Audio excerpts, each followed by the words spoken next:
BRS హయాంలో ఫోన్లు tap అయ్యాయనే విషయం తానే చెప్పానని కేంద్ర సహాయ మంత్రి బండి సంజయ్ అన్నారు.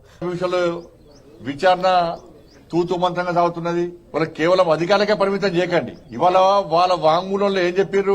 పెద్ద ఆయన చెప్తే మేము ఫోన్ ట్యాపింగ్ చేస్తామన్నారు. పెద్ద ఆయన ఎవరు? పెద్ద ఆయన కల్వకుంట్ల చంద్రశేఖర్ రావు అని చెప్పి క్లియర్ గా దానిలో వాంగ్మూలంలో స్టేట్మెంట్ లో రికార్డ్ అయి ఉన్నది. మరి స్టేట్మెంట్ లో భుజంగరావు రాధాకృష్ణరావు ఎవరు వాళ్ళిద్దరు స్టేట్మెంట్ ఇచ్చినప్పుడు రాధాకిషన్ రావు స్టేట్మెంట్ లో పెద్ద ఆయన కేసీఆర్ చెప్తే మేము ఫోన్ ట్యాపింగ్ చేస్తామని చెప్పి ఆయన స్టేట్మెంట్ ఇచ్చినప్పుడు నోటీస్ ఎవరికి ఇవ్వాలి? కేసీఆర్ కు నోటీస్ ఇవ్వాలి. సిరిసిల్ల ఎవరి కేంద్రంగా జరిగింది? కేసీఆర్ కొడుకు కేంద్రంగా జరిగింది. మరి వాళ్ళిద్దరికి ఎందుకు నోటీస్ లేరు అంటే ప్రభుత్వం వాళ్ళని కాపాడే ప్రయత్నం చేస్తున్నది. లోపాయికార ఒప్పందం కాంగ్రెస్ కు బీఆర్ఎస్ కు లోపాయికార ఒప్పందం. వాళ్ళకి క్లియర్ గా రాధాకిషన్ రావు వ్యక్తి స్టేట్మెంట్ ఇచ్చినప్పుడు ఇప్పుడు అదే అధికారుల వాంగ్మూలంలో మా బండి సంజయ్ ఫోన్ ట్యాపింగ్ చేస్తాము, ఫలానా వ్యక్తులది ఫోన్ ట్యాపింగ్ చేస్తామని చెప్పినప్పుడు మాకు నోటీస్ ఇచ్చినప్పుడు దీనికి కారకులైనటువంటి వ్యక్తులు కేసీఆర్ అని చెప్పినప్పుడు కేసీఆర్ కు ప్రభుత్వం నోటీస్ చేయడానికి ఎందుకు వెనుకడుగు చేస్తున్నది? సిరిసిల్ల కేంద్రంగా ఫోన్ ట్యాపింగ్ చేసినప్పుడు కేసీఆర్ కొడుకు నోటీస్ ఇవ్వడానికి ఎందుకు వెనుకడుగు చేస్తున్నది? మీ ఇద్దరి మధ్య ఉన్న రహస్య ఒప్పందం ఏంది? బీఆర్ఎస్ హయాంలో ఫోన్లు ట్యాప్ అయ్యాయనేటువంటి విషయం తానే చెప్పానని కేంద్ర సహాయ మంత్రి బండి సంజయ్ అంటున్నారు. హైదరాబాద్ సిరిసిల్ల కేంద్రంగా ఫోన్ ట్యాపింగ్ జరిగిందని ఆరోపించారు. రైట్, ఇక ఇదే అంశంపై మరిన్ని డీటెయిల్స్ మా ప్రతినిధి రాజు అందిస్తారు. రాజు, కాంగ్రెస్ అదేవిధంగా బీఆర్ఎస్ కుమ్మక్కైందని, అందుకే కాంగ్రెస్ ఎలాంటి యాక్షన్ తీసుకోవట్లేదు అంటూ కూడా చెప్తున్నారు బండి సంజయ్. ఎలా చూడాలి? వెంకటేశ్వర్లు 11వ అంతర్జాతీయ యోగా దినోత్సవం సందర్భంగా కరీంనగర్ పట్టణంలో అంబేద్కర్ స్టేడియంలో ఏర్పాటు చేసిన కార్యక్రమంలో బండి సంజయ్ అయితే పాల్గొన్నారు. అనంతరం మీడియాతో మాట్లాడుతూ సంచలన వ్యాఖ్యలు అయితే చేశారు.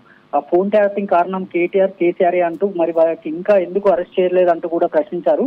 హైదరాబాద్ తో పాటు సిరిసిల్ల కేంద్రంగా ఫోన్ ట్యాపింగ్ వ్యవహారం జరిగిందని ఆరోపిస్తూ ప్రభాకర్ రావు చాలా మంది సంసారాలను నాశనం చేశారంటూ కూడా ఈ సందర్భంగా బండి సంజయ్ అయితే మండిపడ్డారు. ఆ కేసీఆర్ సీఎం గా ఉన్న 10 ఏళ్ల కాలంలో మామూలు ఫోన్లు మాట్లాడడం అంటేనే భయపడే వాళ్ళమని చెప్పారు. వివిధ రకాల యాప్ల్లోనే మాట్లాడుకునే వాళ్ళమని అంటూ కూడా బండి సంజయ్ తెలిపారు. ఆ ప్రస్తుతం కాంగ్రెస్ ప్రభుత్వం ప్రభాకర్ అండ్ టీం ని కాపాడే ప్రయత్నం చేస్తున్నారంటూ కూడా బండి సంజయ్ మండిపడ్డారు. ఆ వ్యక్తిగత జీవితాల్లోకి తలదూర్చి అనేక మంది ఉసురు పోసుకున్న దుర్మార్గుడు అంటూ కూడా ఘాటైన వ్యాఖ్యలు చేశారు. తనతో సహా మొత్తం బీజేపీ నేతలందరి ఫోన్లను కూడా ట్యాప్ చేసిన నీచుడు ప్రభాకర్ రావు అంటూ కూడా ఈ సందర్భంగా బండి సంజయ్ అయితే ధ్వజమెత్తారు.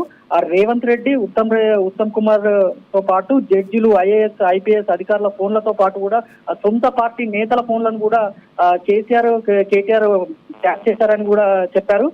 కేసీఆర్ చెబితేనే ఫోన్ ట్యాపింగ్ చేశామని ఏసీబీ రాధాకిషన్ రావు వాంగ్మూలం ఇచ్చినా కూడా కేసీఆర్ కి ఎందుకు నోటీసులు ఇవ్వలేదు, కేటీఆర్ కు నోటీసులు ఇవ్వడానికి ఎందుకు వెనుకాడుతున్నారంటూ కూడా కాంగ్రెస్ ప్రభుత్వాన్ని బండి సంజయ్ అయితే ప్రశ్నించారు. తనపై కేసీఆర్ ప్రభుత్వం 109 కేసులు పెట్టిందని, సీఎం ఆఫీస్ ను అడ్డాగా చేసుకుని తను వారందరూ ఫోన్ లో మాట్లాడుకున్న విషయాన్ని విన్నారని అంటూ కూడా ఆగ్రహం వ్యక్తం చేశారు. ప్రభాకర్ రావుకు రాచ మర్యాదలు ఇవ్వడం ప్రభుత్వం మానుకోవాలంటూ కూడా కాంగ్రెస్ ప్రభుత్వానికి హితవు పలికారు. కాంగ్రెస్ ప్రభుత్వం, బీఆర్ఎస్ ప్రభుత్వం కలిసి ఈ నాటకాలు ఆడుతున్నారంటూ కూడా బండి సంజయ్ మండిపడ్డారు.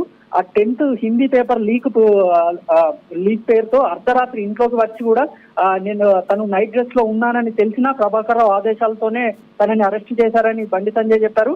ప్రభాకర్ రావుతో పోలీసులు ఇదే విషయంపై ఫోన్ లో మాట్లాడుతుంటే స్వయంగా తనే విన్నాడని కూడా బండి సంజయ్ తెలిపారు. కేసీఆర్ పాలన మీడియాతో సహా అందరి ఫోన్లను ట్యాప్ చేసి ఆ జర్నలిస్టులు సైతం వాట్సాప్, ఫేస్బుక్ సిగ్నల్ ద్వారా మాట్లాడుకునే ఆ దుస్థితి అయితే కేసీఆర్ తీసుకొచ్చాడని అయితే బండి సంజయ్ ధ్వజమెత్తారు.